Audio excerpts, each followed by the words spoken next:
ਸਾਰਿਆਂ ਨੂੰ ਸਤਿ ਸ਼੍ਰੀ ਅਕਾਲ। ਮੇਰਾ ਨਾਮ ਰਾਜਵੀਰ ਕੌਰ ਹੈ। ਮੈਂ ਬਾਬਾ ਨਾਮਦੇਵ ਸਰਕਾਰੀ ਸੀਨੀਅਰ ਸੈਕੰਡਰੀ ਸਕੂਲ ਘੁਮਾਣ ਜ਼ਿਲ੍ਹਾ ਗੁਰਦਾਸਪੁਰ ਵਿਖੇ ਬਤੌਰ ਪੰਜਾਬੀ ਅਧਿਆਪਿਕਾ ਸੇਵਾ ਨਿਭਾ ਰਹੀ ਹਾਂ। ਅੱਜ ਅਸੀਂ 10ਵੀਂ ਜਮਾਤ ਦੇ ਪੰਜਾਬੀ ਵਿਸ਼ੇ ਦੇ ਪੇਪਰ ਬੀ ਦੇ ਪਾਠਕ੍ਰਮ ਵਿੱਚ ਸ਼ਾਮਿਲ ਪੰਜਾਬੀ ਵਿਆਕਰਨ ਦੇ ਦੂਸਰੇ ਅੰਗ ਸ਼ਬਦ ਬੋਧ ਅਧੀਨ ਆਉਂਦੇ ਸ਼ਬਦ ਭੇਦ, ਕਿਰਿਆ ਅਤੇ ਕਿਰਿਆ ਵਿਸ਼ੇਸ਼ਣ ਦੀਆਂ ਕਿਸਮਾਂ ਬਾਰੇ ਗੱਲਬਾਤ ਕਰਾਂਗੇ। ਕਿਰਿਆ ਕੀ ਹੈ? ਸਵੇਰ ਤੋਂ ਲੈ ਕੇ ਸ਼ਾਮ ਤੱਕ ਮਨੁੱਖ ਕਿਸੇ ਨਾ ਕਿਸੇ ਕੰਮ ਵਿੱਚ ਰੁੱਝਾ ਹੋਇਆ ਹੈ।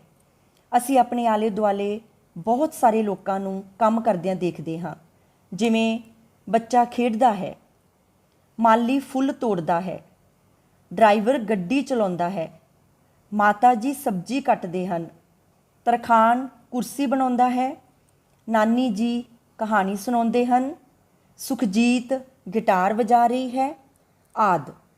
ਇਹਨਾਂ ਸਾਰੇ ਵਾਕਾਂ ਵਿੱਚ ਕੋਈ ਨਾ ਕੋਈ ਕਿਰਿਆ ਹੋ ਰਹੀ ਹੈ।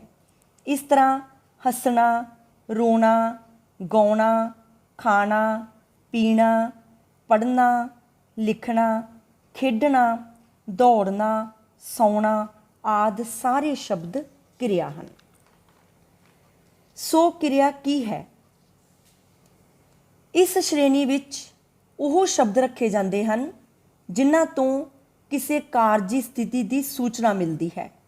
ਇਸ ਦ੍ਰਿਸ਼ਟੀ ਤੋਂ ਇਹ ਕਿਰਿਆ ਸ਼ਬਦ ਵਾਕ ਵਿੱਚ ਵਿਧੇਯ ਦੇ ਅਹਿਮ ਹਿੱਸੇ ਵਜੋਂ ਵਿਚਰ ਕੇ ਆਪਣੇ ਵਾਕਾਤਮਿਕ ਕਾਰਜ ਨੂੰ ਪੂਰਾ ਕਰਦੇ ਹਨ।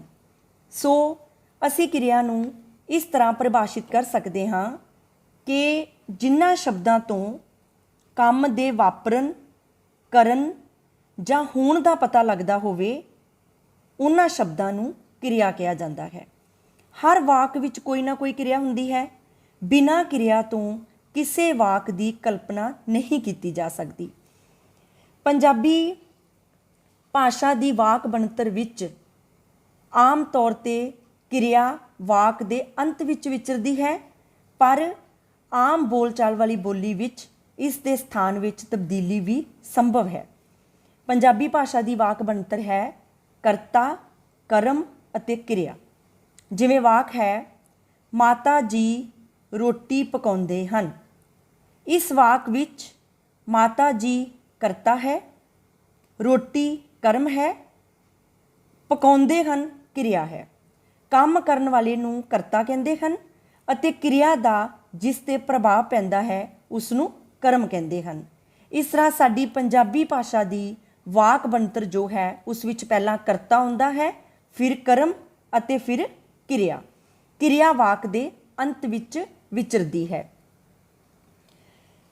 ਕਿਰਿਆ ਦੀ ਵੰਡ ਅਸੀਂ 4 ਭਾਗਾਂ ਵਿੱਚ ਕਰ ਸਕਦੇ ਹਾਂ। ਪਹਿਲੀ ਪ੍ਰਕਾਰ ਦੀ ਕਿਰਿਆ ਵੰਡ ਹੈ ਆਕਰਮਕ ਕਿਰਿਆ ਅਤੇ ਸਕਰਮਕ ਕਿਰਿਆ। ਦੂਜੀ ਪ੍ਰਕਾਰ ਦੀ ਕਿਰਿਆ ਵੰਡ ਹੈ, ਪਹਿਲੀ ਹੈ ਸਧਾਰਨ ਕਿਰਿਆ, ਦੂਸਰੀ ਹੈ ਪ੍ਰੇਰਨਾਰਥਕ ਕਿਰਿਆ ਅਤੇ ਤੀਸਰੀ ਹੈ ਦੋਹਰੀ ਪ੍ਰੇਰਨਾਰਥਕ ਕਿਰਿਆ। ਤੀਜੀ ਪ੍ਰਕਾਰ ਦੀ ਕਿਰਿਆ ਵੰਡ ਅਸੀਂ 2 ਤਰੀਕੇ ਨਾਲ ਕਰ ਸਕਦੇ ਹਾਂ। ਪਹਿਲੀ ਹੈ ਇਕਹੇਰੀ ਕਿਰਿਆ ਅਤੇ ਦੂਸਰੀ ਹੈ ਸੰਯੁਕਤ ਕਿਰਿਆ। ਚੌਥੀ ਪ੍ਰਕਾਰ ਦੀ ਕਿਰਿਆ ਵੰਡ ਵਿੱਚ ਪਹਿਲੀ ਹੈ ਮੂਲ ਕਿਰਿਆ ਜਾਂ ਮੁੱਖ ਕਿਰਿਆ, ਦੂਸਰੀ ਹੈ ਸਹਾਇਕ ਕਿਰਿਆ ਅਤੇ ਤੀਸਰੀ ਹੈ ਸੰਸਰਗੀ ਕਿਰਿਆ। ਸਭ ਤੋਂ ਪਹਿਲਾਂ ਆਪਾਂ ਕਿਰਿਆ ਦੀ ਪਹਿਲੀ ਪ੍ਰਕਾਰ ਦੀ ਵੰਡ ਦੇਖਾਂਗੇ। ਇਹ ਵੰਡ ਕਰਤਾ ਅਤੇ ਕਰਮ ਦੇ ਸੰਬੰਧ ਦੇ ਆਧਾਰ 'ਤੇ ਹੈ। ਇਸ ਨੂੰ 2 ਭਾਗਾਂ ਵਿੱਚ ਵੰਡਿਆ ਜਾਂਦਾ ਹੈ। ਪਹਿਲੀ ਹੈ ਆਕਰਮਕ ਕਿਰਿਆ ਅਤੇ ਦੂਸਰੀ ਹੈ ਸਕਰਮਕ ਕਿਰਿਆ। ਸਭ ਤੋਂ ਪਹਿਲਾਂ ਆਪਾਂ ਗੱਲ ਕਰਾਂਗੇ ਕਿ ਆਕਰਮਕ ਕਿਰਿਆ ਕੀ ਹੈ। ਆਕਰਮਕ ਸ਼ਬਦ ਦਾ ਅਰਥ ਹੈ ਬਿਨਾਂ ਕਰਮ ਤੋਂ। ਵਾਕ ਵਿੱਚ ਜਿਸ ਕਿਰਿਆ ਦਾ ਕਰਮ ਨਾ ਹੋਵੇ, ਭਾਵ ਕਿਰਿਆ ਦਾ ਪ੍ਰਭਾਵ ਕੇਵਲ ਕਰਤਾ ਤੱਕ ਹੀ ਰਹੇ, ਉਸ ਨੂੰ ਆਕਰਮਕ ਕਿਰਿਆ ਕਹਿੰਦੇ ਹਨ। ਜਿਵੇਂ ਸਾਡੇ ਕੋਲ ਦੋ ਵਾਕ ਹਨ, ਮੁੰਡਾ ਦੌੜਦਾ ਹੈ, ਪੱਖਾ ਚੱਲਦਾ ਹੈ। ਆਕਰਮਕ ਕਿਰਿਆ ਦੀ ਪਛਾਣ ਇਹ ਹੈ ਕਿ ਇਸ ਦੀ ਕਿਰਿਆ ਤੋਂ ਪਹਿਲਾਂ ਕੀ ਸ਼ਬਦ ਲਾ ਕੇ ਪ੍ਰਸ਼ਨ ਕਰਨ ਨਾਲ ਕੋਈ ਉੱਤਰ ਨਹੀਂ ਮਿਲਦਾ। ਜਿਵੇਂ ਪਹਿਲਾ ਵਾਕ ਹੈ, ਮੁੰਡਾ ਦੌੜਦਾ ਹੈ। ਇਸ ਵਾਕ ਵਿੱਚ ਦੌੜਦਾ ਹੈ ਕਿਰਿਆ ਹੈ। ਜਦੋਂ ਅਸੀਂ ਇਸ ਵਾਕ ਦੇ ਵਿੱਚ ਕਿਰਿਆ ਤੋਂ ਪਹਿਲਾਂ ਕੀ ਸ਼ਬਦ ਲਗਾਉਂਦੇ ਹਾਂ ਤਾਂ ਸਾਡੇ ਕੋਲ ਵਾਕ ਬਣਦਾ ਹੈ, ਮੁੰਡਾ ਕੀ ਦੌੜਦਾ ਹੈ, ਤੇ ਇਸ ਦਾ ਸਾਡੇ ਕੋਲ ਕੋਈ ਵੀ ਜਵਾਬ ਨਹੀਂ ਮਿਲਦਾ। ਇਸ ਵਾਕ ਦੇ ਵਿੱਚ ਮੁੰਡਾ ਕਰਤਾ ਹੈ ਅਤੇ ਦੌੜਦਾ ਹੈ ਕਿਰਿਆ ਹੈ, ਪਰ ਕਰਮ ਨਹੀਂ ਹੈ। ਜਦੋਂ ਅਸੀਂ ਕਿਰਿਆ ਤੋਂ ਪਹਿਲਾਂ ਕੀ ਸ਼ਬਦ ਲਗਾਉਂਦੇ ਹਾਂ, ਮੁੰਡਾ ਕੀ ਦੌੜਦਾ ਹੈ, ਤਾਂ ਸਾਨੂੰ ਕੋਈ ਵੀ ਜਵਾਬ ਨਹੀਂ ਮਿਲਦਾ। ਦੂਸਰਾ ਵਾਕ ਹੈ, ਪੱਖਾ ਚੱਲਦਾ ਹੈ। ਇਸ ਵਾਕ ਵਿੱਚ ਪੱਖਾ ਕਰਤਾ ਹੈ ਅਤੇ ਚੱਲਦਾ ਹੈ ਕਿਰਿਆ ਹੈ, ਪਰ ਕਰਮ ਨਹੀਂ ਹੈ। ਜਦੋਂ ਅਸੀਂ ਕਿਰਿਆ ਸ਼ਬਦ ਤੋਂ ਪਹਿਲਾਂ ਕੀ ਸ਼ਬਦ ਲਗਾਉਂਦੇ ਹਾਂ, ਪੱਖਾ ਕੀ ਚੱਲਦਾ ਹੈ, ਤਾਂ ਸਾਨੂੰ ਕੋਈ ਵੀ ਜਵਾਬ ਨਹੀਂ ਮਿਲਦਾ। ਇਸ ਤਰ੍ਹਾਂ ਆਕਰਮਕ ਕਿਰਿਆ ਉਹ ਕਿਰਿਆ ਹੁੰਦੀ ਹੈ ਜਿਸ ਵਿੱਚ ਕਰਤਾ ਅਤੇ ਕਿਰਿਆ ਤਾਂ ਹੁੰਦੀ ਹੈ ਪਰ ਕਰਮ ਨਹੀਂ ਹੁੰਦਾ। ਕਿਰਿਆ ਦੀ ਪਹਿਲੀ ਪ੍ਰਕਾਰ ਦੀ ਵੰਡ ਵਿੱਚ ਦੂਜੀ ਕਿਸਮ ਹੈ ਸਕਰਮਕ ਕਿਰਿਆ। ਜਿਸ ਕਿਰਿਆ ਦਾ ਕਰਤਾ ਅਤੇ ਕਰਮ ਦੋਵੇਂ ਹੋਣ, ਭਾਵ ਜਿਸ ਕਿਰਿਆ ਦਾ ਪ੍ਰਭਾਵ ਕਰਤਾ ਤੋਂ ਅੱਗੇ ਕਰਮ ਤੱਕ ਪਹੁੰਚੇ, ਉਸ ਨੂੰ ਸਕਰਮਕ ਕਿਰਿਆ ਕਿਹਾ ਜਾਂਦਾ ਹੈ। ਜਿਵੇਂ ਸਾਡੇ ਕੋਲ ਦੋ ਵਾਕ ਹਨ, ਮੁੰਡਾ ਫੁੱਟਬਾਲ ਖੇਡਦਾ ਹੈ, ਪਿਤਾ ਜੀ ਅਖਬਾਰ ਪੜ੍ਹਦੇ ਹਨ। ਸਕਰਮਕ ਕਿਰਿਆ ਦੇ ਅੱਗੇ ਕੀ ਸ਼ਬਦ ਲਾ ਕੇ ਪ੍ਰਸ਼ਨ ਕੀਤਿਆਂ ਉੱਤਰ ਮਿਲ ਜਾਂਦਾ ਹੈ। ਕਿਵੇਂ? ਜਿਵੇਂ ਸਾਡੇ ਕੋਲ ਪਹਿਲਾ ਵਾਕ ਹੈ, ਮੁੰਡਾ ਫੁੱਟਬਾਲ ਖੇਡਦਾ ਹੈ। ਜੇਕਰ ਅਸੀਂ ਕਿਰਿਆ ਤੋਂ ਪਹਿਲਾਂ ਕੀ ਸ਼ਬਦ ਲਗਾਉਂਦੇ ਹਾਂ, ਮੁੰਡਾ ਕੀ ਖੇਡਦਾ ਹੈ, ਤਾਂ ਸਾਨੂੰ ਉੱਤਰ ਮਿਲੇਗਾ ਫੁੱਟਬਾਲ। ਇਹ ਸਕਰਮਕ ਕਿਰਿਆ ਹੈ ਕਿਉਂਕਿ ਇਸ ਵਿੱਚ ਫੁੱਟਬਾਲ ਸ਼ਬਦ ਕਰਮ ਹੈ। ਦੂਸਰਾ ਵਾਕ ਹੈ, ਪਿਤਾ ਜੀ ਅਖਬਾਰ ਪੜ੍ਹਦੇ ਹਨ। ਇਸ ਵਾਕ ਦੀ ਕਿਰਿਆ ਤੋਂ ਪਹਿਲਾਂ ਜੇਕਰ ਅਸੀਂ ਕੀ ਸ਼ਬਦ ਦੀ ਵਰਤੋਂ ਕਰਦੇ ਹਾਂ ਤਾਂ ਸਾਡਾ ਵਾਕ ਬਣੇਗਾ, ਪਿਤਾ ਜੀ ਕੀ ਪੜ੍ਹਦੇ ਹਨ, ਤਾਂ ਉੱਤਰ ਮਿਲੇਗਾ ਅਖਬਾਰ। ਅਖਬਾਰ ਸ਼ਬਦ ਕਰਮ ਹੈ, ਇਹ ਸਕਰਮਕ ਕਿਰਿਆ ਹੈ। ਸੋ ਕਿਰਿਆ ਦੀ ਪਹਿਲੀ ਪ੍ਰਕਾਰ ਦੀ ਵੰਡ ਦੋ ਤਰ੍ਹਾਂ ਨਾਲ ਹੁੰਦੀ ਹੈ, ਆਕਰਮਕ ਕਿਰਿਆ ਅਤੇ ਸਕਰਮਕ ਕਿਰਿਆ। ਆਕਰਮਕ ਕਿਰਿਆ ਵਿੱਚ ਕਿਰਿਆ ਦਾ ਪ੍ਰਭਾਵ ਸਿਰਫ ਕਰਤਾ ਤੱਕ ਹੀ ਰਹਿੰਦਾ ਹੈ ਕਿਉਂਕਿ ਵਾਕ ਵਿੱਚ ਕਰਮ ਨਹੀਂ ਹੁੰਦਾ, ਪਰ ਸਕਰਮਕ ਕਿਰਿਆ ਵਿੱਚ ਕਿਰਿਆ ਦਾ ਪ੍ਰਭਾਵ ਕਰਤਾ ਅਤੇ ਕਰਮ ਦੋਹਾਂ ਤੇ ਹੁੰਦਾ ਹੈ। ਕਿਰਿਆ ਦੀ ਦੂਜੀ ਪ੍ਰਕਾਰ ਦੀ ਵੰਡ ਤਿੰਨ ਤਰ੍ਹਾਂ ਨਾਲ ਹੁੰਦੀ ਹੈ। ਪਹਿਲੀ ਹੈ ਸਧਾਰਨ ਕਿਰਿਆ, ਦੂਸਰੀ ਹੈ ਪ੍ਰੇਰਨਾਰਥਕ ਕਿਰਿਆ ਅਤੇ ਤੀਸਰੀ ਹੈ ਦੋਹਰੀ ਪ੍ਰੇਰਨਾਰਥਕ ਕਿਰਿਆ। ਸਭ ਤੋਂ ਪਹਿਲਾਂ ਆਪਾਂ ਗੱਲ ਕਰਾਂਗੇ ਸਧਾਰਨ ਕਿਰਿਆ ਬਾਰੇ ਕਿ ਸਧਾਰਨ ਕਿਰਿਆ ਕੀ ਹੈ। ਕਿਰਿਆ ਦੇ ਜਿਸ ਰੂਪ ਤੋਂ ਪਤਾ ਲੱਗੇ ਕਿ ਉਸ ਨੂੰ ਕਰਨ ਵਾਲਾ ਕਰਤਾ ਆਪ ਹੈ, ਉਸ ਕਿਰਿਆ ਨੂੰ ਸਧਾਰਨ ਕਿਰਿਆ ਕਿਹਾ ਜਾਂਦਾ ਹੈ। ਇਸ ਤੋਂ ਇਲਾਵਾ ਵਾਕ ਵਿੱਚ ਕਿਰਿਆ ਨਾਲ ਗੁਪਤ ਜਾਂ ਪ੍ਰਗਟ ਰੂਪ ਵਿੱਚ ਸਪੰਦਕ ਨਾ ਲੱਗਾ ਹੋਵੇ, ਉਸ ਨੂੰ ਸਧਾਰਨ ਕਿਰਿਆ ਕਿਹਾ ਜਾਂਦਾ ਹੈ। ਜਿਵੇਂ ਵਾਕ ਹੈ, ਮੈਂ ਨਾਵਲ ਪੜ੍ਹਦਾ ਹਾਂ। ਇਸ ਵਾਕ ਵਿੱਚ ਮੈਂ ਕਰਤਾ ਹੈ ਅਤੇ ਨਾਵਲ ਖੁਦ ਕਰਤੇ ਦੁਆਰਾ ਪੜ੍ਹਿਆ ਜਾ ਰਿਹਾ ਹੈ, ਭਾਵ ਕਿਰਿਆ ਨੂੰ ਕਰਨ ਵਾਲਾ ਕਰਤਾ ਖੁਦ ਆਪ ਹੈ, ਸੋ ਇਹ ਸਧਾਰਨ ਕਿਰਿਆ ਹੈ। ਦੂਸਰੀ ਹੈ ਪ੍ਰੇਰਨਾਰਥਕ ਕਿਰਿਆ। ਕਿਰਿਆ ਦੇ ਜਿਸ ਰੂਪ ਤੋਂ ਇਹ ਪਤਾ ਲੱਗੇ ਕਿ ਉਸ ਨੂੰ ਕਰਨ ਵਾਲਾ ਕਰਤਾ ਆਪ ਨਹੀਂ, ਸਗੋਂ ਕਿਰਿਆ ਕਿਸੇ ਹੋਰ ਨੂੰ ਪ੍ਰੇਰਨਾ ਦੇ ਕੇ ਉਸ ਕੋਲੋਂ ਕਰਵਾਈ ਜਾ ਰਹੀ ਹੈ, ਉਸ ਕਿਰਿਆ ਨੂੰ ਪ੍ਰੇਰਨਾਰਥਕ ਕਿਰਿਆ ਕਿਹਾ ਜਾਂਦਾ ਹੈ। ਜਿਵੇਂ ਗੁਰਬੀਰ ਸਿੰਘ ਦੇ ਪਿਤਾ ਜੀ ਉਸ ਤੋਂ ਹਰ ਰੋਜ਼ ਸਕੂਲ ਦਾ ਕੰਮ ਕਰਵਾਉਂਦੇ ਹਨ। ਇਸ ਵਾਕ ਵਿੱਚ ਇੱਕ ਪਿਤਾ ਦੁਆਰਾ ਆਪਣੇ ਬੱਚੇ ਨੂੰ ਪ੍ਰੇਰਨਾ ਦੇ ਕੇ ਉਸ ਕੋਲੋਂ ਸਕੂਲ ਦਾ ਕੰਮ ਕਰਵਾਇਆ ਜਾ ਰਿਹਾ ਹੈ। ਕਿਰਿਆ ਦੀ ਤੀਸਰੀ ਕਿਸਮ ਹੈ ਦੋਹਰੀ ਪ੍ਰੇਰਨਾਰਥਕ ਕਿਰਿਆ।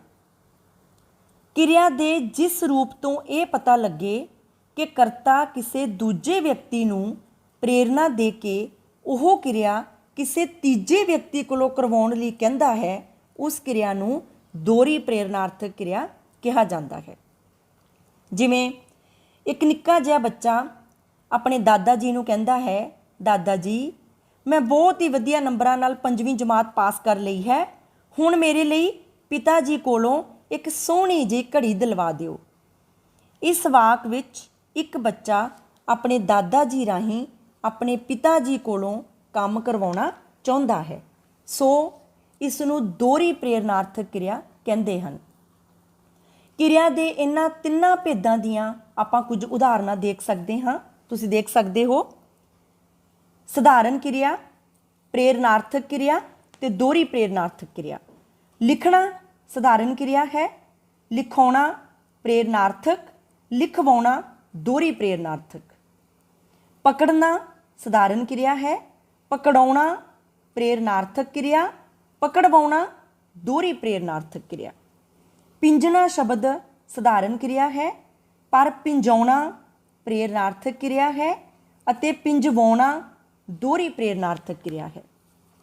ਇਸੇ ਤਰ੍ਹਾਂ ਪੜ੍ਹਨਾ ਸ਼ਬਦ ਸਧਾਰਨ ਕਿਰਿਆ ਹੈ, ਪਰ ਪੜ੍ਹਾਉਣਾ ਸ਼ਬਦ ਪ੍ਰੇਰਨਾਰਥਕ ਕਿਰਿਆ ਹੈ ਅਤੇ ਪੜ੍ਹਵਾਉਣਾ ਸ਼ਬਦ ਦੋਹਰੀ ਪ੍ਰੇਰਨਾਰਥਕ ਕਿਰਿਆ ਹੈ। ਇਸੇ ਤਰ੍ਹਾਂ ਸਾਡੇ ਕੋਲ ਸ਼ਬਦ ਹੈ ਵਿਛਣਾ। ਵਿਛਣਾ ਸ਼ਬਦ ਸਧਾਰਨ ਕਿਰਿਆ ਹੈ, ਵਿਛਾਉਣਾ ਸ਼ਬਦ ਪ੍ਰੇਰਨਾਰਥਕ ਕਿਰਿਆ ਹੈ ਅਤੇ ਵਿਛਵਾਉਣਾ ਸ਼ਬਦ ਦੋਹਰੀ ਪ੍ਰੇਰਨਾਰਥਕ ਕਿਰਿਆ ਹੈ।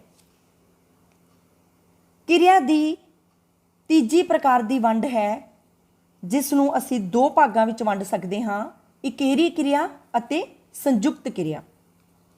ਇਕੇਰੀ ਕਿਰਿਆ ਕੀ ਹੁੰਦੀ ਹੈ?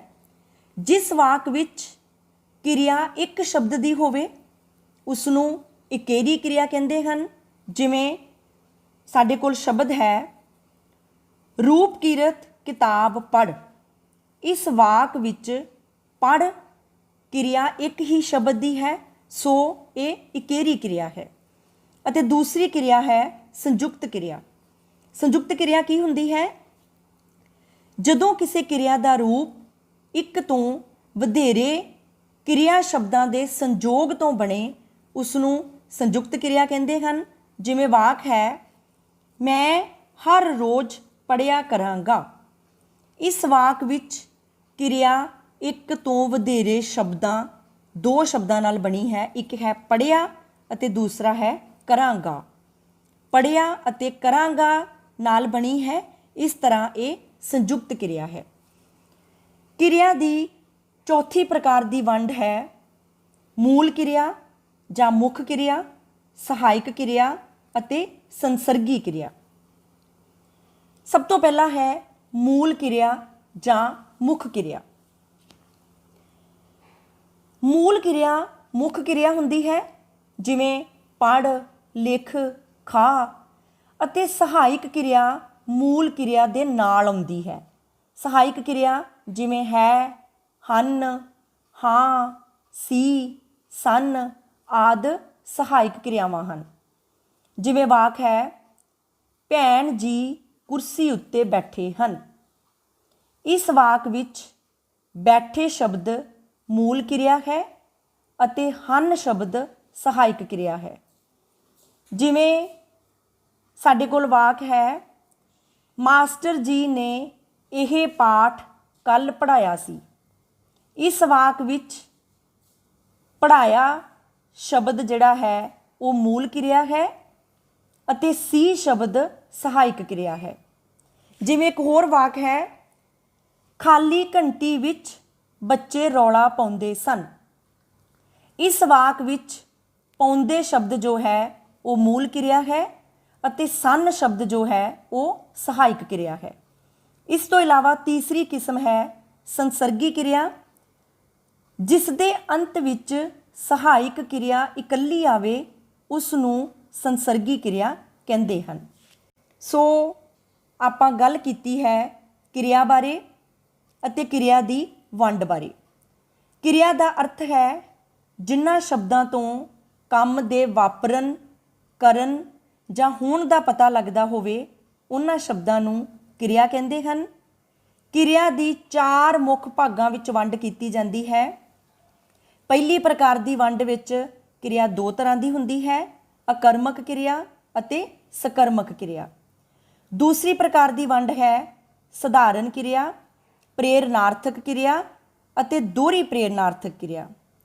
ਤੀਸਰੀ ਪ੍ਰਕਾਰ ਦੀ ਕਿਰਿਆ ਵੰਡ ਹੈ ਇਕੇਰੀ ਕਿਰਿਆ ਅਤੇ ਸੰਯੁਕਤ ਕਿਰਿਆ।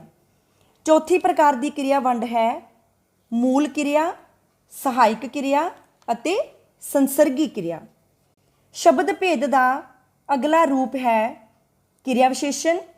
ਕਿਰਿਆ ਵਿਸ਼ੇਸ਼ਣ ਕੀ ਹੈ? ਕਿਰਿਆ ਵਿਸ਼ੇਸ਼ਣ ਦਾ ਅਰਥ ਹੈ ਕਿਰਿਆ ਦੀ ਵਿਸ਼ੇਸ਼ਤਾ। ਵਾਕ ਵਿੱਚ ਕਿਰਿਆ ਦੀ ਵਿਸ਼ੇਸ਼ਤਾ ਪ੍ਰਗਟ ਕਰਨ ਵਾਲੇ ਸ਼ਬਦ ਨੂੰ ਕਿਰਿਆ ਵਿਸ਼ੇਸ਼ਣ ਆਖਦੇ ਹਨ। ਇਹ ਉਹ ਸ਼ਬਦ ਹੁੰਦੇ ਹਨ ਜੋ ਕਿਰਿਆ ਰੂਪੀ ਸ਼ਬਦਾਂ ਨੂੰ ਕਈ ਪਾਸਿਆਂ ਤੋਂ ਪ੍ਰਭਾਵਿਤ ਕਰਦੇ ਹਨ।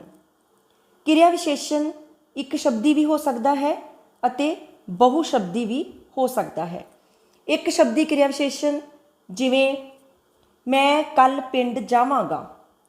ਇਸ ਵਾਕ ਵਿੱਚ ਕੱਲ ਸ਼ਬਦ ਇੱਕ ਸ਼ਬਦੀ ਕਿਰਿਆ ਵਿਸ਼ੇਸ਼ਣ ਹੈ। ਬਹੁ ਸ਼ਬਦੀ ਕਿਰਿਆ ਵਿਸ਼ੇਸ਼ਣ ਜਿਵੇਂ ਵਾਕ ਹੈ ਉਹ ਹਰ ਰੋਜ਼ ਸਵੇਰੇ ਜਲਦੀ ਉੱਠ ਕੇ ਸਵੇਰ ਦੀ ਸੈਰ ਕਰਦਾ ਹੈ। ਇਸ ਵਾਕ ਵਿੱਚ ਹਰ ਰੋਜ਼ ਸਵੇਰੇ ਜਲਦੀ ਉੱਠ ਕੇ ਕਿਰਿਆ ਵਿਸ਼ੇਸ਼ਣ ਹਨ। ਸੋ ਇਹ ਸ਼ਬਦ ਬਹੁ ਸ਼ਬਦੀ ਹਨ, ਇਸ ਕਰਕੇ ਇਸ ਨੂੰ ਅਸੀਂ ਬਹੁ ਸ਼ਬਦੀ ਕਿਰਿਆ ਵਿਸ਼ੇਸ਼ਣ ਕਹਿੰਦੇ ਹਾਂ, ਕਿਉਂਕਿ ਵਾਕ ਵਿੱਚ ਇੱਕ ਤੋਂ ਜ਼ਿਆਦਾ ਸ਼ਬਦ ਕਿਰਿਆ ਵਿਸ਼ੇਸ਼ਣ ਹਨ। ਇਸ ਤਰ੍ਹਾਂ ਅਸੀਂ ਕਿਰਿਆ ਵਿਸ਼ੇਸ਼ਣ ਦੀ ਪਰਿਭਾਸ਼ਾ ਦੇ ਸਕਦੇ ਹਾਂ ਕਿ ਵਾਕ ਵਿੱਚ ਕਿਰਿਆ ਦੀ ਵਿਸ਼ੇਸ਼ਤਾ ਪ੍ਰਗਟ ਕਰਨ ਵਾਲੇ ਸ਼ਬਦ ਨੂੰ ਕਿਰਿਆ ਵਿਸ਼ੇਸ਼ਣ ਕਹਿੰਦੇ ਹਨ।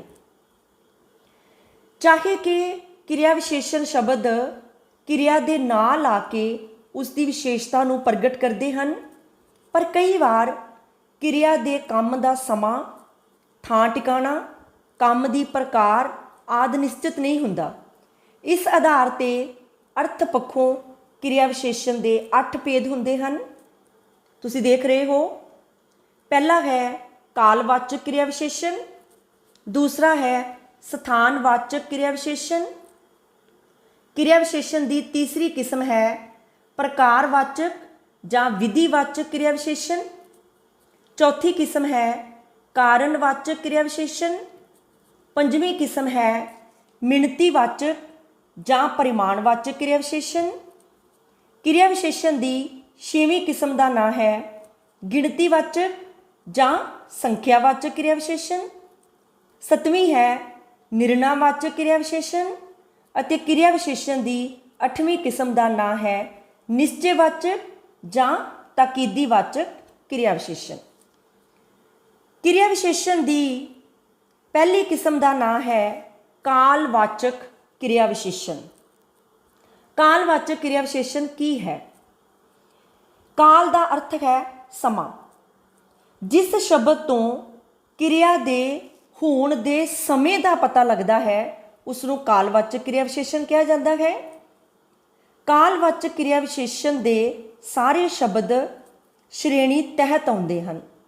ਇਹ ਸਮੇਂ ਦੇ ਵੱਖ-ਵੱਖ ਪਹਿਲੂਆਂ ਨੂੰ ਉਜਾਗਰ ਕਰਦੇ ਹਨ, ਜਿਵੇਂ ਸ਼ਬਦ ਹਨ ਅੱਜ, ਕੱਲ੍ਹ, ਪਰਸੋਂ, ਹੁਣੇ, ਭਲਕੇ, ਸਵੇਰੇ, ਰਾਤੀ, ਹਰ ਰੋਜ਼, ਰਾਤੋਂ ਰਾਤ, ਘੜੀ ਮੁੜੀ, ਵਾਰ-ਵਾਰ, ਹਮੇਸ਼ਾ ਆਦਿ ਸ਼ਬਦ ਕਾਲਵਾਚਕ ਕਿਰਿਆ ਵਿਸ਼ੇਸ਼ਣ ਹਨ।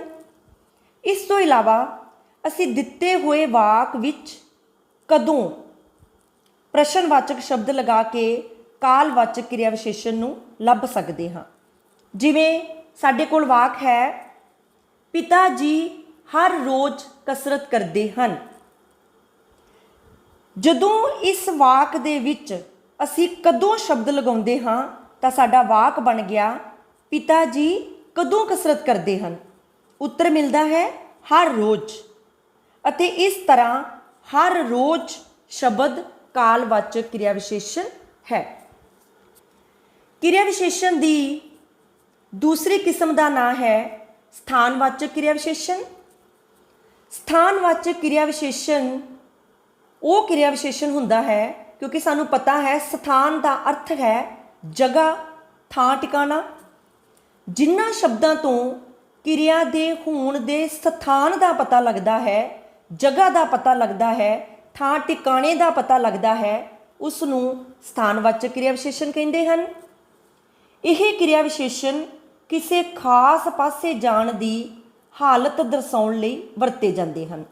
ਬਹੁਤ ਸਾਰੇ ਸ਼ਬਦ ਹਨ, ਜਿਵੇਂ ਅੰਦਰ, ਬਾਹਰ, ਸੱਜੇ, ਖੱਬੇ, ਇੱਧਰ ਉੱਧਰ, ਇੱਥੇ, ਉੱਥੇ, ਦੂਰ, ਨੇੜੇ ਆਦਿ ਸ਼ਬਦ ਸਥਾਨਵਾਚਕ ਕਿਰਿਆ ਵਿਸ਼ੇਸ਼ਣ ਹਨ। ਜਿਵੇਂ ਸਾਡੇ ਕੋਲ ਵਾਕ ਹੈ, ਬੱਚੇ ਮੈਦਾਨ ਵਿੱਚ ਖੇਡ ਰਹੇ ਹਨ। ਅਸੀਂ ਦਿੱਤੇ ਹੋਏ ਵਾਕ ਵਿੱਚ ਕਿੱਥੇ ਸ਼ਬਦ ਲਗਾ ਕੇ, ਕਿੱਥੇ ਪ੍ਰਸ਼ਨਵਾਚਕ ਸ਼ਬਦ ਹੈ, ਅਸੀਂ ਦਿੱਤੇ ਹੋਏ ਵਾਕ ਵਿੱਚ ਕਿੱਥੇ ਪ੍ਰਸ਼ਨਵਾਚਕ ਸ਼ਬਦ ਲਗਾ ਕੇ ਸਥਾਨਵਾਚਕ ਕਿਰਿਆ ਵਿਸ਼ੇਸ਼ਣ ਨੂੰ ਲੱਭ ਸਕਦੇ ਹਾਂ। ਕਿਵੇਂ? ਜਿਵੇਂ ਵਾਕ ਹੈ, ਬੱਚੇ ਮੈਦਾਨ ਵਿੱਚ ਖੇਡ ਰਹੇ ਹਨ। ਇਸ ਵਾਕ ਵਿੱਚ ਕਿੱਥੇ ਪ੍ਰਸ਼ਨਵਾਚਕ ਸ਼ਬਦ ਲਗਾਇਆ ਤਾਂ ਵਾਕ ਬਣ ਗਿਆ ਬੱਚੇ ਕਿੱਥੇ ਖੇਡ ਰਹੇ ਹਨ। ਉੱਤਰ ਮਿਲਿਆ ਮੈਦਾਨ ਵਿੱਚ। ਇਸ ਤਰ੍ਹਾਂ ਮੈਦਾਨ ਸ਼ਬਦ ਸਥਾਨਵਾਚਕ ਕਿਰਿਆ ਵਿਸ਼ੇਸ਼ਣ ਹੈ। ਕਿਰਿਆ ਵਿਸ਼ੇਸ਼ਣ ਦੀ ਤੀਸਰੀ ਕਿਸਮ ਦਾ ਨਾਂ ਹੈ ਪ੍ਰਕਾਰਵਾਚਕ ਜਾਂ ਵਿਧੀਵਾਚਕ ਕਿਰਿਆ ਵਿਸ਼ੇਸ਼ਣ। ਪ੍ਰਕਾਰਵਾਚਕ ਜਾਂ ਵਿਧੀਵਾਚਕ ਕਿਰਿਆ ਵਿਸ਼ੇਸ਼ਣ ਕੀ ਹੈ? ਪ੍ਰਕਾਰ ਦਾ ਅਰਥ ਹੈ ਵਿਧੀ ਜਾਂ ਢੰਗ ਤਰੀਕੇ। ਜਿਸ ਸ਼ਬਦ ਤੋਂ ਕਿਰਿਆ ਦੇ ਹੋਣ ਦੇ ਢੰਗ ਤਰੀਕੇ ਜਾਂ ਪ੍ਰਕਾਰ ਦਾ ਪਤਾ ਲੱਗਦਾ ਹੈ ਉਸ ਨੂੰ ਪ੍ਰਕਾਰਵਾਚਕ ਕਿਰਿਆ ਵਿਸ਼ੇਸ਼ਣ ਜਾਂ ਵਿਧੀਵਾਚਕ ਕਿਰਿਆ ਵਿਸ਼ੇਸ਼ਣ ਕਹਿੰਦੇ ਹਨ। ਜਿਵੇਂ ਬਹੁਤ ਸਾਰੇ ਸ਼ਬਦ ਹਨ, ਹੌਲੀ, ਤੇਜ਼, ਕਾਲੀ, ਅਚਨਚੇਤ, ਅੰਨ੍ਹੇਵਾਹ, ਨਿਰੰਤਰ, ਗਟਾਗਟ, ਜਲਦੀ, ਧੜਾ ਧੜ, ਛੇਤੀ, ਸਹਿਜੇ ਆਦਿ ਸ਼ਬਦ ਪ੍ਰਕਾਰਵਾਚਕ ਜਾਂ ਵਿਧੀਵਾਚਕ ਕਿਰਿਆ ਵਿਸ਼ੇਸ਼ਣ ਹਨ। ਵਿਧੀਵਾਚਕ ਕਿਰਿਆ ਵਿਸ਼ੇਸ਼ਣ ਦੀ ਪਛਾਣ ਦਾ ਸੌਖਾ ਤਰੀਕਾ ਇਹ ਹੈ ਕਿ ਦਿੱਤੇ ਹੋਏ ਵਾਕ ਵਿੱਚ ਕਿਵੇਂ ਪ੍ਰਸ਼ਨਵਾਚਕ ਸ਼ਬਦ ਲਗਾ ਕੇ ਜੋ ਉੱਤਰ ਮਿਲਦਾ ਹੈ ਉਹ ਪ੍ਰਕਾਰ ਜਾਂ ਵਿਧੀਵਾਚਕ ਕਿਰਿਆ ਵਿਸ਼ੇਸ਼ਣ ਹੈ। ਜਿਵੇਂ ਵਾਕ ਹੈ, ਬੱਚਾ ਹੌਲੀ ਹੌਲੀ ਬੋਲਦਾ ਹੈ। ਜਦੋਂ ਇਸ ਵਾਕ ਵਿੱਚ ਅਸੀਂ ਕਿਵੇਂ ਸ਼ਬਦ ਜੋੜਦੇ ਹਾਂ ਤਾਂ ਵਾਕ ਬਣ ਜਾਂਦਾ ਹੈ ਬੱਚਾ ਕਿਵੇਂ ਬੋਲਦਾ ਹੈ। ਉੱਤਰ ਮਿਲਦਾ ਹੈ ਹੌਲੀ ਹੌਲੀ। ਇਸ ਤਰ੍ਹਾਂ ਹੌਲੀ ਹੌਲੀ ਸ਼ਬਦ ਪ੍ਰਕਾਰਵਾਚਕ ਜਾਂ ਵਿਧੀਵਾਚਕ ਕਿਰਿਆ ਵਿਸ਼ੇਸ਼ਣ ਹੈ। ਕਿਰਿਆ ਵਿਸ਼ੇਸ਼ਣ ਦੀ ਚੌਥੀ ਕਿਸਮ ਹੈ ਕਾਰਨਵਾਚਕ ਕਿਰਿਆ ਵਿਸ਼ੇਸ਼ਣ। ਜਿਸ ਸ਼ਬਦ ਤੋਂ ਕਿਸੇ ਕਿਰਿਆ ਦੇ ਹੋਣ ਜਾਂ ਨਾ ਹੋਣ ਦੇ ਕਾਰਨ ਦਾ ਪਤਾ ਲੱਗੇ ਉਸ ਨੂੰ ਕਾਰਨਵਾਚਕ ਕਿਰਿਆ ਵਿਸ਼ੇਸ਼ਣ ਕਹਿੰਦੇ ਹਨ। ਜਿਵੇਂ ਕਿਉਂ, ਕਿਉਂਕਿ, ਇਸ ਲਈ, ਇਸ ਕਰਕੇ, ਇਸ ਤਰ੍ਹਾਂ, ਇਸ ਵਾਸਤੇ, ਕਿੰਜ, ਕਿੱਦਾਂ ਆਦਿ ਸ਼ਬਦ ਕਾਰਨਵਾਚਕ ਕਿਰਿਆ ਵਿਸ਼ੇਸ਼ਣ ਹਨ। ਕਾਰਨਵਾਚਕ ਕਿਰਿਆ ਵਿਸ਼ੇਸ਼ਣ ਵਾਲੇ ਵਾਕ, ਜਿਵੇਂ ਆਪਾਂ ਵਾਕ ਲਿਖਿਆ ਹੈ, ਮੈਂ ਸਕੂਲ ਦੇਰ ਨਾਲ ਆਇਆ ਕਿਉਂਕਿ ਰਸਤੇ ਵਿੱਚ ਮੇਰੀ ਗੱਡੀ ਖਰਾਬ ਹੋ ਗਈ ਸੀ। ਇਸ ਵਾਕ ਵਿੱਚ ਕਾਰਨ ਹੈ। ਕੀ ਕਾਰਨ ਹੈ? ਸਕੂਲ ਦੇਰ ਨਾਲ ਆਉਣ ਦਾ ਕਾਰਨ ਹੈ ਰਸਤੇ ਵਿੱਚ ਗੱਡੀ ਦਾ ਖਰਾਬ ਹੋ ਜਾਣਾ। ਸੋ ਇਸ ਵਾਕ ਦੇ ਵਿੱਚ ਕਿਉਂਕਿ ਸ਼ਬਦ ਕਾਰਨਵਾਚਕ ਕਿਰਿਆ ਵਿਸ਼ੇਸ਼ਣ ਹੈ ਜੋ ਕਾਰਨ ਦੱਸ ਰਿਹਾ ਹੈ। ਕਿਰਿਆ ਵਿਸ਼ੇਸ਼ਣ ਦੀ ਪੰਜਵੀਂ ਕਿਸਮ ਦਾ ਨਾਂ ਹੈ ਮਿਣਤੀਵਾਚਕ ਜਾਂ ਪਰਿਮਾਣਵਾਚਕ ਕਿਰਿਆ ਵਿਸ਼ੇਸ਼ਣ। ਪਰਿਮਾਣਵਾਚਕ ਕਿਰਿਆ ਵਿਸ਼ੇਸ਼ਣ ਜਾਂ ਮਿਣਤੀਵਾਚਕ ਕਿਰਿਆ ਵਿਸ਼ੇਸ਼ਣ ਕੀ ਹੈ? ਜਿਸ ਸ਼ਬਦ ਤੋਂ ਕਿਸੇ ਕਿਰਿਆ ਦੇ ਪਰਿਮਾਣ, ਮਿਣਤੀ, ਮਿਕਦਾਰ ਜਾਂ ਮਾਤਰਾ ਦਾ ਪਤਾ ਲੱਗੇ, ਉਸ ਦੇ ਮਾਪ ਤੋਲ ਦਾ ਪਤਾ ਲੱਗੇ, ਉਸ ਨੂੰ ਪਰਿਮਾਣਵਾਚਕ ਕਿਰਿਆ ਵਿਸ਼ੇਸ਼ਣ ਜਾਂ ਮਿਣਤੀਵਾਚਕ ਕਿਰਿਆ ਵਿਸ਼ੇਸ਼ਣ ਕਹਿੰਦੇ ਹਨ। ਜਿਵੇਂ ਥੋੜਾ, ਬਹੁਤ, ਕਿੰਨਾ, ਜਰਾ ਕੁ, ਬੜਾ ਹੀ ਆਦਿ ਸ਼ਬਦ ਮਿਣਤੀਵਾਚਕ ਕਿਰਿਆ ਵਿਸ਼ੇਸ਼ਣ ਹਨ। ਇਸ ਕਿਰਿਆ ਵਿਸ਼ੇਸ਼ਣ ਦੀ ਪਹਿਚਾਣ ਅਸੀਂ ਦਿੱਤੇ ਹੋਏ ਵਾਕ ਵਿੱਚ ਪ੍ਰਸ਼ਨਵਾਚਕ ਸ਼ਬਦ ਕਿੰਨਾ ਲਗਾ ਕੇ ਕਰ ਸਕਦੇ ਹਾਂ। ਜੋ ਉੱਤਰ ਮਿਲੇ ਉਹ ਪਰਿਮਾਣਵਾਚਕ ਜਾਂ ਮਿਣਤੀਵਾਚਕ ਕਿਰਿਆ ਵਿਸ਼ੇਸ਼ਣ ਹੁੰਦਾ ਹੈ। ਜਿਵੇਂ ਸਾਡੇ ਕੋਲ ਵਾਕ ਹੈ ਥੋੜਾ ਜਿਹਾ ਪਿੱਛੇ ਹੋ ਜਾਓ। ਜਦੋਂ ਇਸ ਵਾਕ ਵਿੱਚ ਕਿੰਨਾ ਪ੍ਰਸ਼ਨਵਾਚਕ ਸ਼ਬਦ ਲੱਗਿਆ ਤਾਂ ਵਾਕ ਬਣ ਗਿਆ ਕਿੰਨਾ ਪਿੱਛੇ ਹੋ ਜਾਓ। ਉੱਤਰ ਮਿਲਿਆ ਥੋੜਾ ਜਿਹਾ। ਇਸ ਤਰ੍ਹਾਂ ਇਸ ਵਾਕ ਵਿੱਚ ਥੋੜਾ ਜਿਹਾ ਸ਼ਬਦ ਪਰਿਮਾਣਵਾਚਕ ਜਾਂ ਮਿਣਤੀਵਾਚਕ ਕਿਰਿਆ ਵਿਸ਼ੇਸ਼ਣ ਹੈ। ਕਿਰਿਆ ਵਿਸ਼ੇਸ਼ਣ ਦੀ 6ਵੀਂ ਕਿਸਮ ਦਾ ਨਾਂ ਹੈ ਗਿਣਤੀਵਾਚਕ ਜਾਂ ਸੰਖਿਆਵਾਚਕ ਕਿਰਿਆ ਵਿਸ਼ੇਸ਼ਣ। ਜਿਹੜੇ ਸ਼ਬਦ ਤੋਂ ਕਿਰਿਆ ਦੀ ਵਾਰੀ ਜਾਂ ਦੁਹਰਾ ਦਾ ਪਤਾ ਲੱਗੇ, ਗਿਣਤੀ ਦਾ ਪਤਾ ਲੱਗੇ, ਉਸ ਨੂੰ ਸੰਖਿਆਵਾਚਕ ਕਿਰਿਆ ਵਿਸ਼ੇਸ਼ਣ ਕਹਿੰਦੇ ਹਨ। ਜਿਵੇਂ ਇੱਕ ਵਾਰ, ਕਈ ਵਾਰ, ਵਾਰ-ਵਾਰ, ਅਨੇਕ ਵਾਰ, ਘੜੀ ਮੁੜੀ, ਦੁਬਾਰਾ ਆਦਿ ਸ਼ਬਦ ਗਿਣਤੀਵਾਚਕ ਕਿਰਿਆ ਵਿਸ਼ੇਸ਼ਣ ਹਨ। ਜਿਵੇਂ ਸਾਡੇ ਕੋਲ ਵਾਕ ਹੈ ਤੁਸੀਂ ਦੂਜੀ ਵਾਰ ਉੱਤਰ ਲਿਖੋ। ਇਸ ਵਾਕ ਦੇ ਵਿੱਚ ਜਦੋਂ ਅਸੀਂ ਪ੍ਰਸ਼ਨਵਾਚਕ ਸ਼ਬਦ ਕਿੰਨੀ ਲਗਾਉਂਦੇ ਹਾਂ ਤਾਂ ਸਾਨੂੰ ਜੋ ਉੱਤਰ ਮਿਲਦਾ ਹੈ ਉਹ ਸਾਡਾ ਗਿਣਤੀਵਾਚਕ ਜਾਂ ਸੰਖਿਆਵਾਚਕ ਕਿਰਿਆ ਵਿਸ਼ੇਸ਼ਣ ਹੈ। ਜਿਵੇਂ ਪ੍ਰਸ਼ਨ ਬਣਦਾ ਹੈ, ਇਸ ਵਾਕ ਵਿੱਚ ਹੈ ਆਪਾਂ ਪ੍ਰਸ਼ਨ ਬਣਾ ਕੇ ਇਸ ਨੂੰ ਲਿਖ ਸਕਦੇ ਹਾਂ ਕਿੰਨੀ ਵਾਰ ਉੱਤਰ ਲਿਖੋ, ਤਾਂ ਸਾਨੂੰ ਉੱਤਰ ਮਿਲੇਗਾ ਦੂਜੀ ਵਾਰ। ਸੋ ਇਸ ਵਾਕ ਵਿੱਚ ਦੂਜੀ ਵਾਰ ਸ਼ਬਦ ਗਿਣਤੀਵਾਚਕ ਜਾਂ ਸੰਖਿਆਵਾਚਕ ਕਿਰਿਆ ਵਿਸ਼ੇਸ਼ਣ ਹੈ। ਕਿਰਿਆ ਵਿਸ਼ੇਸ਼ਣ ਦੀ 7ਵੀਂ ਕਿਸਮ ਦਾ ਨਾਂ ਹੈ ਨਿਰਣਾਵਾਚਕ ਕਿਰਿਆ ਵਿਸ਼ੇਸ਼ਣ।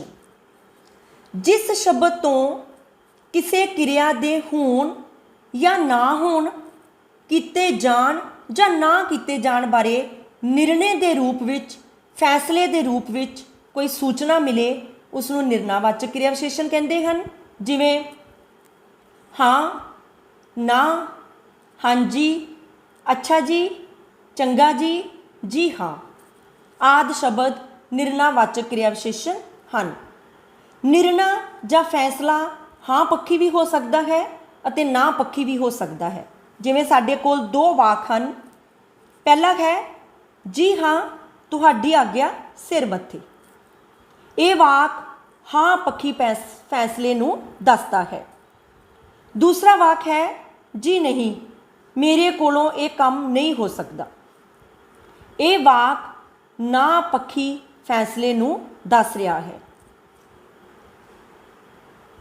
ਕਿਰਿਆ ਵਿਸ਼ੇਸ਼ਣ ਦੀ 8ਵੀਂ ਅਤੇ ਆਖਰੀ ਕਿਸਮ ਦਾ ਨਾਂ ਹੈ ਨਿਸ਼ਚੈਵਾਚਕ ਜਾਂ ਤਾਕੀਦੀਵਾਚਕ ਕਿਰਿਆ ਵਿਸ਼ੇਸ਼ਣ। ਜਿਸ ਸ਼ਬਦ ਤੋਂ ਕਿਰਿਆ ਬਾਰੇ ਨਿਸ਼ਚੇ ਜਾਂ ਵਿਸ਼ਵਾਸ ਜਾਂ ਭਰੋਸੇ ਜਾਂ ਪਕਿਆਈ ਦੇ ਭਾਵ ਪ੍ਰਗਟ ਹੋਣ ਉਸ ਨੂੰ ਨਿਸ਼ਚੈਵਾਚਕ ਕਿਰਿਆ ਵਿਸ਼ੇਸ਼ਣ ਕਿਹਾ ਜਾਂਦਾ ਹੈ।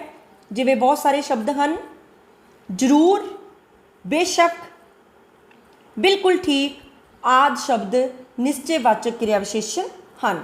ਜਿਵੇਂ ਸਾਡੇ ਕੋਲ ਵਾਕ ਹੈ ਤੁਸੀਂ ਇਹ ਕੰਮ ਜ਼ਰੂਰ ਕਰੋਗੇ। ਇਸ ਵਾਕ ਵਿੱਚ ਜ਼ਰੂਰ ਸ਼ਬਦ ਨਿਸ਼ਚੈਵਾਚਕ ਕਿਰਿਆ ਵਿਸ਼ੇਸ਼ਣ ਜਾਂ ਤਾਕੀਦੀਵਾਚਕ ਕਿਰਿਆ ਵਿਸ਼ੇਸ਼ਣ ਹੈ। ਇਹ ਸੀ 10ਵੀਂ ਜਮਾਤ ਦੇ ਪੰਜਾਬੀ ਵਿਸ਼ੇ ਦੇ ਪੇਪਰ B ਦੇ ਪਾਠਕ੍ਰਮ ਵਿੱਚ ਸ਼ਾਮਿਲ ਪੰਜਾਬੀ ਵਿਆਕਰਨ ਦੇ ਦੂਸਰੇ ਅੰਗ ਸ਼ਬਦ ਬੋਧ ਅਧੀਨ ਆਉਂਦੇ ਸ਼ਬਦ ਭੇਦ, ਕਿਰਿਆ ਅਤੇ ਕਿਰਿਆ ਵਿਸ਼ੇਸ਼ਣ ਦੀਆਂ ਕਿਸਮਾਂ ਜਿਸ ਬਾਰੇ ਅਸੀਂ ਗੱਲਬਾਤ ਕੀਤੀ ਹੈ। ਧੰਨਵਾਦ।